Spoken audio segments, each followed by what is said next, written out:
derrame de más de 10.000 barriles de petróleo de la empresa Repsol en el mar de Ventanilla. ¿Cuánto se ha avanzado para subsanar ese daño ecológico y si estamos en el camino correcto con el proceso sancionador? Eso lo vamos a conversar con la directora ejecutiva de la Sociedad Peruana de Derecho Ambiental, Isabel Calle, abogada por la PUC, con una especialidad en Derecho Ambiental y de los Recursos Naturales. Muy buenos días, doctora Calle, bienvenida a RPP. Buenos días, Carlos. Buenos días, Mabel. Buenos días. Doctora Calle, a un mes del derrame de petróleo en el mar de Ventanilla, ¿considera usted que se ha avanzado lo pertinente para subsanar el daño ocasionado por el petróleo? Tenemos dos temas. El primero es que si hablamos de la limpieza de las playas y del mar, sí, se está avanzando. Ya Repsol nos está informando de eso. Pero hay que ser conscientes que ya varias organizaciones han manifestado que el petróleo se está quedando en el fondo marino. Entonces, pensemos que Repsol tiene que concentrarse en la limpieza del mar, pero también tiene que hacer monitoreo y tiene que verificar que el ecosistema que está debajo del mar, el fondo marino, sea restaurado, y eso es algo muy importante. Y en un segundo aspecto, creo que hemos visto cómo este proceso empieza con información equivocada, con información inexacta, con falta de transparencia, y en ese sentido es importante que el Estado peruano, a través de sus diversas organizaciones, nos presente cuáles son los avances en los procedimientos administrativos sancionadores. Como tú lo has mencionado, ya OEFA ha impuesto una multa por el incumplimiento de la medida preventiva de 460.000 soles. OEFA también tendría que iniciar un procedimiento administrativo sancionador por el incumplimiento de esta medida. CERNAM ya el día de ayer ha comentado, van a iniciar un procedimiento administrativo sancionador porque se han afectado dos áreas protegidas. La muerte de la fauna marina ha sido bastante alta, más del 50% fallecido. En el caso de CERFOR, también, por ejemplo, desde la SPA hemos presentado una denuncia para que se inicie un procedimiento administrativo sancionador por la afectación de la fauna. El Ministerio del Ambiente ha iniciado otro proceso también para iniciar todo un proceso por delito ambiental, está en fase de investigación penal. Entonces, hay varios procesos que están en marcha, pero creo, Mabel y Carlos, que lo importante es que el Estado nos cuente cómo van esos procesos, porque si no va a haber una sensación de parte de la población que no hay justicia, ¿no? Que la justicia llega muy tarde. Ahora, la empresa Repsol cambió de estrategia y ha iniciado acciones legales contra el armador del buque por el derrame de petróleo, lo responsabiliza. Consultado, el ministro del Ambiente dijo que ese era un asunto entre privados, ¿no?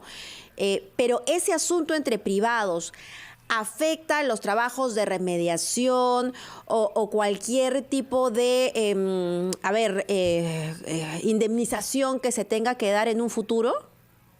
Yo creo, Mabel, que hay dos temas que hay que diferenciar, y yo lo he visto también en otros periódicos a nivel internacional. Uno es el origen del desastre, y eso es lo que está ahora en discusión, y estamos esperando que el informe de peritaje de los INERMIN sobre el PLEN nos diga qué sucedió. Pero todos los procesos y lo que está pasando en el Perú actualmente es por la negligencia de Repsol para poder responder oportunamente el desastre, y creo que es importante que diferenciemos ellos. Repsol no tenía las medidas adecuadas, no tenía las barreras de contención. El presidente Repsol en Perú nos ha dicho que fue una mala percepción de la magnitud del desastre, pero eso no podemos decirle mala percepción, eso fue negligencia pura, ¿no? Y creo que eso es importante que lo consideremos. No afecta, entonces. Ahora, doctora Calle, sí, para completar la idea, sí. Carlos, no afecta de alguna manera, entonces, por lo que Repsol tiene que cumplir con todo lo que se ha comprometido. Sí, Repsol tiene que asegurar, obviamente, además, la restauración de los ecosistemas que han sido afectados. De acuerdo. Ya actualmente, y además la compensación también a las personas que dependían de esta actividad económica y que han sido afectados durante este mes. Pero parece, doctora Calle, que eso se quedaría en el deber ser, ¿no? Porque la UEFA le ha impuesto 14 medidas administrativas a Repsol. Ayer lo dijo su jefa. Las 3 primeras no las ha cumplido. ¿Es tan sencillo burlarse de las autoridades ambientales y ni siquiera dar una justificación por qué no las ha cumplido? Exactamente, es por eso que ante el incumplimiento de esta medida preventiva, Carlos, lo que sucede son multas coercitivas, es decir, le sigues poniendo la multa hasta que la cumpla. El problema, como lo ha señalado, es que... ¿Qué nos garantiza que las va a pagar? Claro, y Doctora. además hay dos temas ahí, ¿no? Uno, que las multas son muy bajas. Hay que reconocer, el año pasado OEFA redujo la multa por incumplimiento del plan de contingencia. Entonces, si tenemos multas que no son suficientemente disuasorias, y como tú lo has mencionado, generalmente esas multas se judicializan, que es cierto, está en el derecho de la empresa llevarla al Poder Judicial, pero lo cierto es que estos procesos demoran 4 o 5 años. Y ahí es donde hay una percepción de parte de todos los afectados que no se está realmente respetando el marco jurídico. Por ello, creo que ya es momento de conversar si ante incumplimientos ambientales constantes, donde se afecta el derecho a vida a las personas y daño al ambiente, no debería caducarse el título, el permiso, ¿no? Yo creo que eso podría significar que en el Perú realmente se está protegiendo el ecosistema y la vida de las personas como es necesario, y que no haya estos incumplimientos continuos donde finalmente, como tú lo dices, no se llega a respetar el marco legal que tenemos. Ha tocado usted un tema muy importante, que es la lentitud con la que funciona nuestro sistema de justicia, y este evento en las costas de Ventanilla no es ni el primero ni el único. ¿Tendrá referencias usted de algún caso que se haya ventilado en nuestros tribunales respecto a este tipo de impacto dañino ambiental en nuestra selva, que es algo frecuente, que es algo cotidiano y que finalmente haya dejado en abandono a las comunidades? Lo que suele suceder, Mabel, sí. Tenemos derrames en el norte del país, tenemos derrames en la Amazonía. Incluso llegó un momento en que el propio Estado ha formado un fondo de compensación para atender los derrames en Loreto.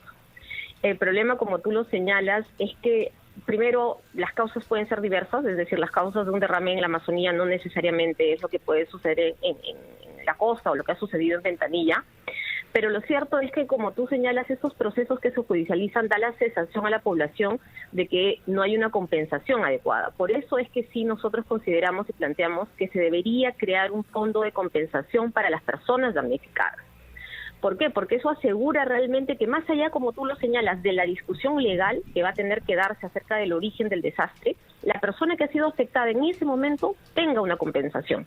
Porque, como tú lo señalas, sí tenemos comunidades que señalan que han sido afectadas, pero que no se les ha compensado, que siguen siendo afectadas, porque además los impactos del petróleo, recordemos, son impactos a largo plazo. Así es. No nos vamos a ver acá 5 años, los vamos a ver más adelante.